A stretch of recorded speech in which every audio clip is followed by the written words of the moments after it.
on, let's go, boy! Hey, how's it going, folks? This is me, CJ from Three Black Geeks, and I'm here with the one and only Carrie Ells. How's it going, sir? It's good. Thank you, Chris.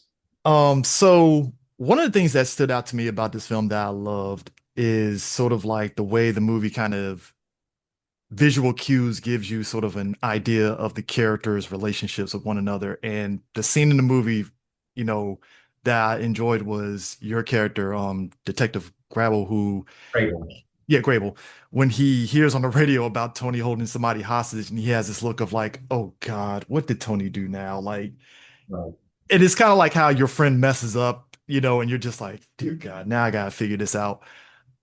When you got the script for this film, what was sort of the thing that stood out to you? Was that kind of something that stood out to you, just seeing the relationships with these characters with those sort of subtle moments? Yeah, very much so, Chris. I like that there was a backstory between the two. Um, so yeah, my character has a history with Tony Kiritsis, and I discussed with the director the fact that we were going to have this backstory with each other, and that Mike Grable really felt that the police department messed up by acquiescing to all his demands right away. And Yeah. so he said, I really want to see deep frustration with your character throughout. So, yeah. Just hard nosed. And you actually did research into, the detective. Like, what was that sort of experience like for you? Just kind of deep diving into getting to know who he is. I think you talked to his kids about, their dad and just the Right. ebbs and flows of it. So how did that go? I was very fortunate. I was able to connect with his children, with his two sons, Mike Jr. and Jason, and they were very generous. They opened up their family archives to me and shared with me video footage of him, outtakes from documentaries, and they've been recording him before he passed away, photographs from their family albums, everything. And so with that, I was really able to build the character from the ground up. Yeah, because it took me a minute to really pick up on that it was you as the detective. I was like, is that Carrie? Nah, it can't be. And then I think maybe like 20 minutes into the movie, like it's from your character going in, I was like, I think that is Carrie Ells. I think it is. And it just like, I don't know if anybody else told you that. I don't know whether it's just, I mean, shout out to the makeup team and everything. Like it just really kind of was like, that is him. Okay, wow.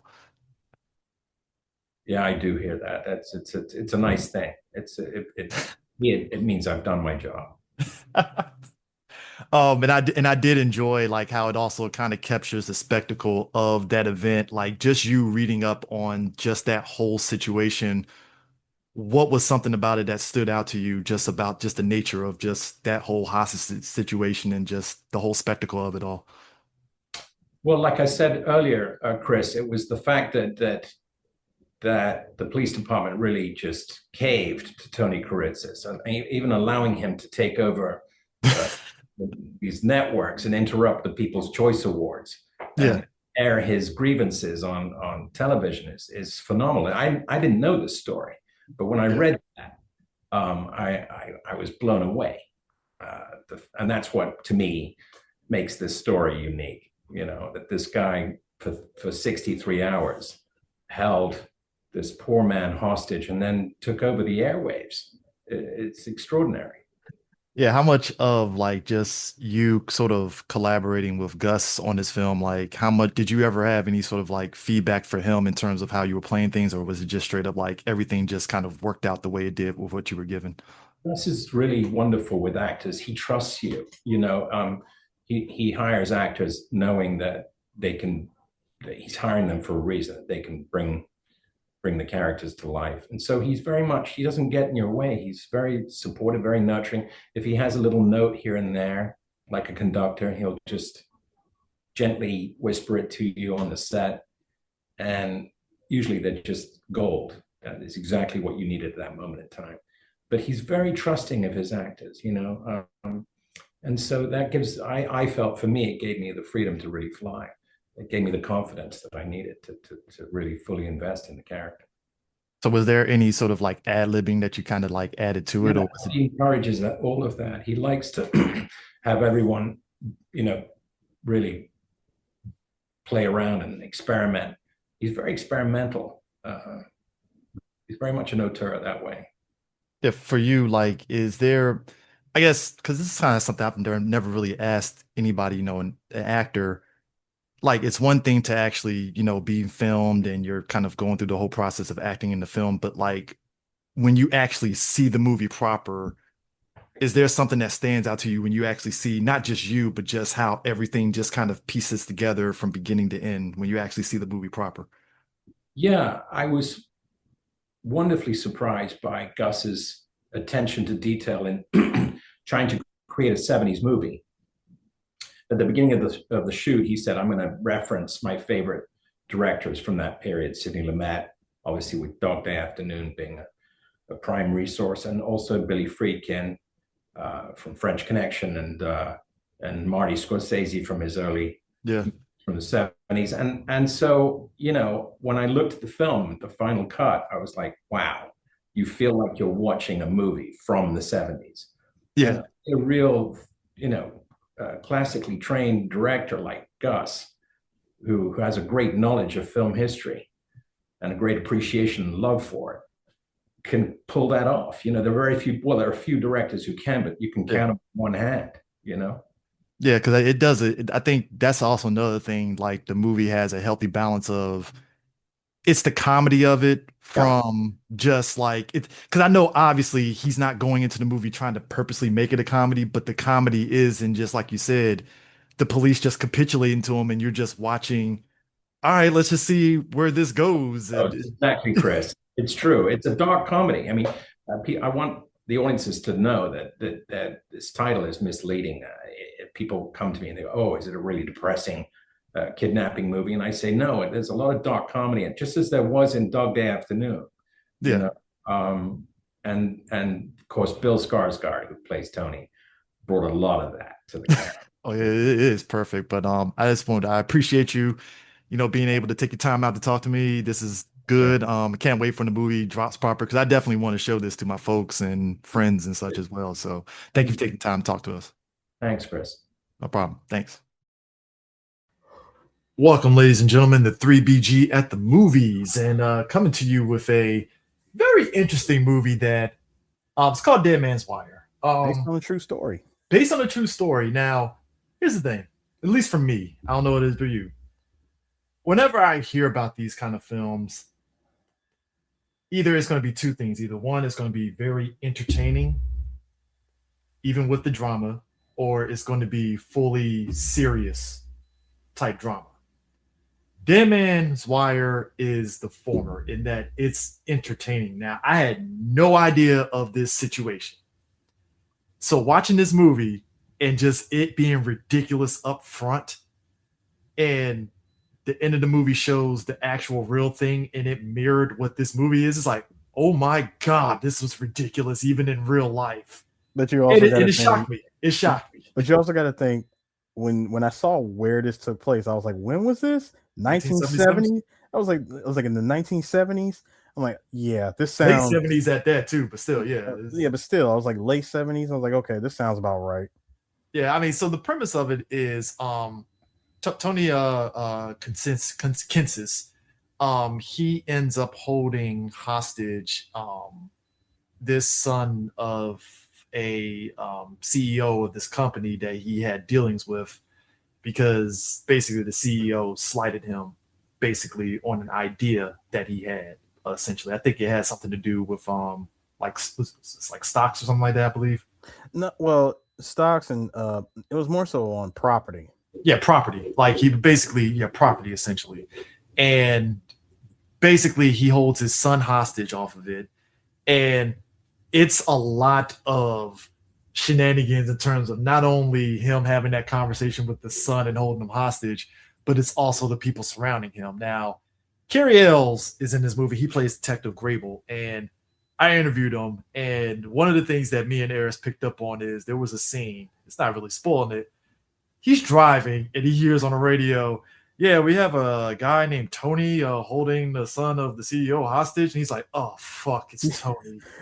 And he's just turned around like, oh, Jesus Christ. Like, And that, to me, that set it off the movie. I was like, oh, this is gonna be fucking hilarious. Because we all have people that we know that's like, oh God, what did he do now? No, more like More like he really went and did it.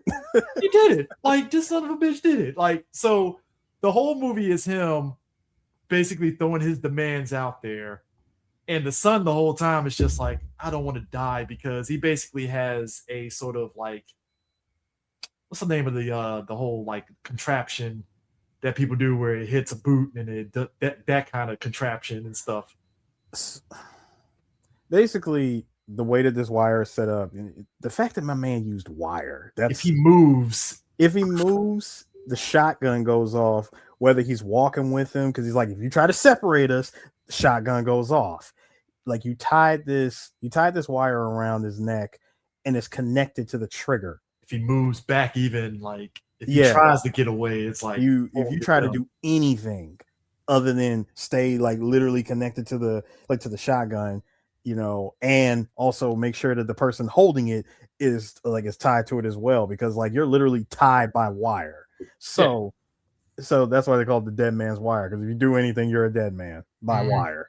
Yeah. And he also had a contraption set up in his house. He had to do handcuffed to a chair or strapped to a chair, and he had like this not a kick lock, but it was like this like basically he had this this device set up to where he had my man put the shotgun on a stack of books. I mean, that part was comedy, but for me, I was like, yeah, that also tracks. If you don't have like a tripod or something to hold it, or like a light stand or something to hold it properly, you get a stack of books. Yeah, so yeah, it's Tony Kiritsis or whatever, however you say the last name. But if anything, every actor in this movie is doing a thing. Even with Al Pacino playing the father, M.L. Hall to Richard Hall. Al Pacino, it took me a minute to like, is that Al? I think it's Al. I don't know, but it is. And he's basically 10 toes down and not basically succumbing to Tony's demands, because he's like, yo, fuck that dude, I'm not doing that. And his son is just like, are you serious? Like, the fuck, he got a shotgun to me. It's one thing to refuse to pay. When the man refuses to apologize, just an apology would have cleared this all up. He was like, listen, at the very most, I want an apology. Yeah. He was like, number one, I want an apology. Yeah. When you're denied that, I'm like, dude, number one, the man's got a shotgun by wire to your son's dome. Your son's dome. What are you gonna do about this? My man still stood 10 toes down on, nah, I ain't doing it. I'm not budging. We do not negotiate with terrorists. But he has your son. We do not negotiate with terrorists. I will give Bill Skarsgård. Let me tell you something. Bill Skarsgård has been in so many different movies, playing a wide variety of characters. Him playing a very disheveled, crazy dude in the 70s is perfect, because, and it throws you off a little bit, because when you look at movies that he did before, like Boy Kills World. Boy Kills World. I'm about to say Boy Meets World. Jesus. And John Wick, you're getting like the action Bill Skarsgård. He's done drama too, but this was like a different, like, that mustache, that 70s mustache, porn stash, and the disheveled head, and like everything about it is like, oh my god, like he's really in character. So really, this whole thing really stemmed from, he was a resident in he's a resident in Indianapolis, Indiana. And he had fallen behind on mortgage payments for a piece of real estate. Now, this whole thing took place in February of 1977.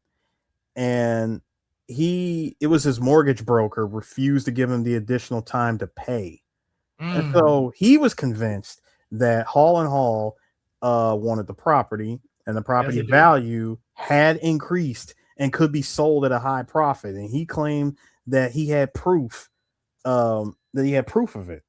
Which, if that's in going off that, you understand his frustration, because I mean, let's be real. It's a tale as told as old as time, where the rich take advantage of the lesser folks, and in this situation, you kind of get his gripes, and it's kind of interesting because, like, from what I've read up on it, like people in real life was like, no, Tony was a very nice guy. Like a lot of people were very shocked that he did that and stuff.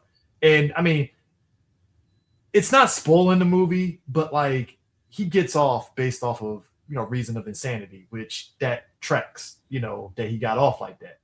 But like when you just watch the buildup of everything that's happening and the spectacle of it all, whether you're following this news organization, this girl is like part of this news organization, and you could tell she's trying to like make herself known and put herself on the map of finding something there. She happens to come upon this hostage situation and stuff.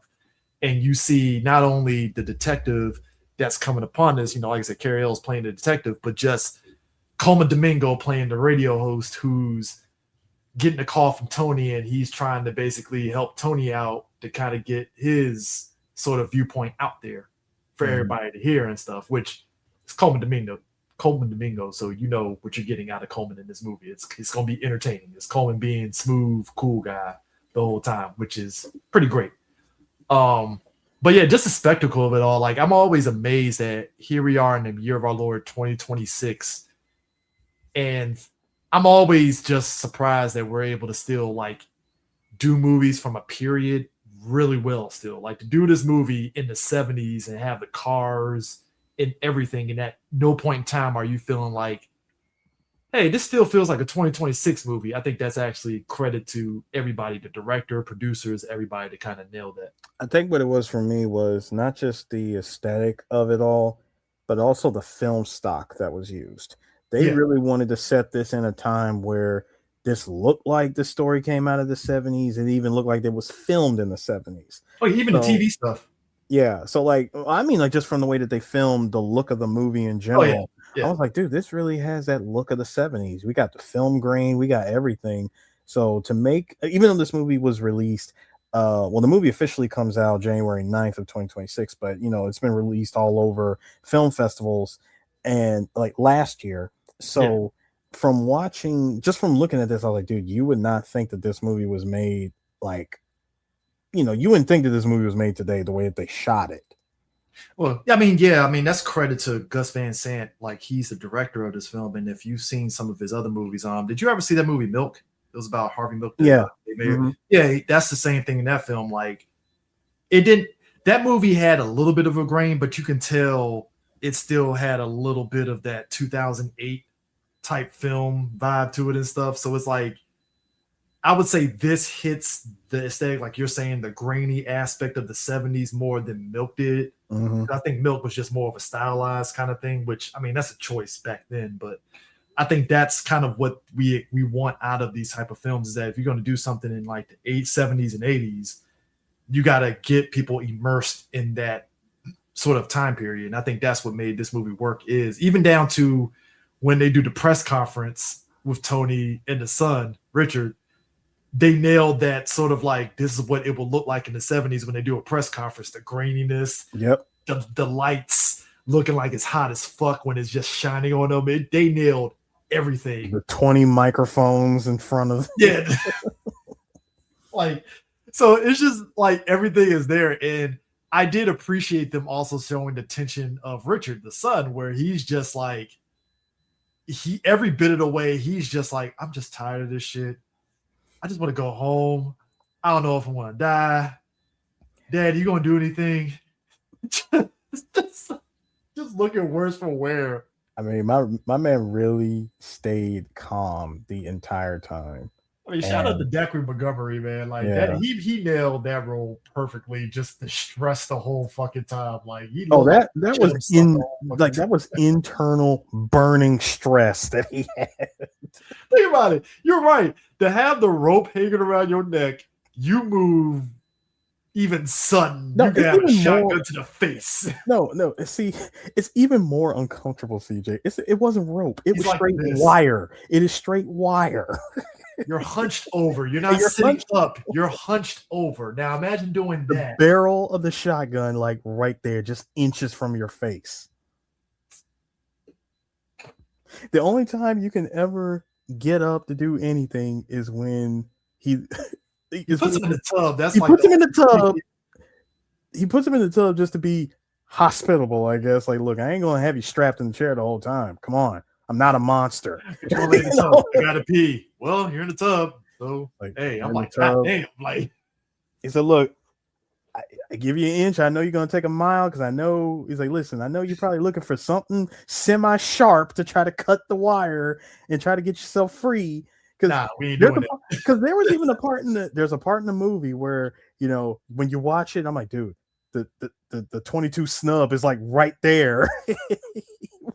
You know, he kept trying to lean towards it and try to get it. I'm like, dude, you know, you're screwed either way. You try to move, that shotgun is going off. Yeah. I mean, so it is this overall, yeah. This is somebody who was very thorough in their planning of, you know, of this whole Dead Man's Wire. Dude has schematics and everything. Oh no, I think that's what set it off for me. It was just everything surrounding the setup for him actually planning this and everything. It's like, oh my God, it really because he did tell me, he says, look, this was not my original intention. My intention was not for you. I was actually hoping or expecting your father to be here today. You mean to tell me he's on vacation? Hold on, you remember at the beginning of the movie when he goes to the office, he had to sit there, you know. Oh, yeah, he was all like, he was like sitting there waiting, all nervous. And I think it might have been probably an hour that went by, and he finds out that, oh yeah, he's not even here. Like the sun will bring you in. I mean, like, and I think that's what drives this movie overall home, is that like everybody came to really bring it all together. And I think this is one of those films where I think a lot of people are going to kind of be like, what is this? But then when they watch it, you're like, oh, this is actually pretty entertaining, because this movie is a legit dark comedy, straight up. Like, even like, yes, we're supposed to be very concerned for the son, but the way in which it's written, you can't help but laugh at the absurdity of just like, you really put this dude at a table with a shotgun to his face. And we should be like, yo, I want to see what's going to happen to him, but you can't laugh at the absurdity of it. And I think that's what makes dark comedies work, is when you can kind of like get that balance of both. So I definitely feel people should definitely check it out. I don't know if it's going to really, I hope it garners some awards in some kind, in some way. But I mean, given the 2025 going into 2026 movies and stuff, I mean, we'll see what happens. I mean, so far it got what was it? It was honored. Gus Van Sant, he was honored for 2 awards: Chicago International Film Festival and the Miami Film Festival. It got nominated for Best Stunt Coordinator by the Astra Creative Arts Awards, and so far the AARP Movies for Grown Up Awards is pending for Best Period Film. We just had a Critics' Choice award. And was it what's the name? Australian Academy Awards. What's the name? Dacre Montgomery. He's right now his result is pending for Best Supporting Actor. Yeah, Australian awards, which is ironic because he's Australian. So yep, that makes perfect sense. So look, award seasons is very interesting because, like I said, we're in a position to really kind of like look at. I mean, we already technically did vote for AFCA for the movies and stuff, but I'm really curious to see where this movie lands in the award season, if it does get recognition of some kind and stuff. So, but I definitely will recommend people go see this movie. You know, I'm all for the dark comedy. So yeah, I mean, for this to be it's like a dark crime thriller is what they call this. Still, it has its moments where you're gonna get a good chuckle out of it. Yeah, I enjoyed this movie. I was like, when we got the invite to screen it, I said, you know what, let's see what this is, because as per usual, I never really look into any of the movies that we go screening first. Like, I see the movie for what it is, and then I'm like, oh, that's right, this is based on a true story. And then when they show the stuff that actually happened in the movie's credits, I'm like, dude, the fact that they still had this information, like the camera footage from back then, from back in the 70s, is like, it's amazing. I highly recommend checking out Dead Man's Wire. Yeah, definitely check it out. So with that in mind, we will catch you guys later. Peace.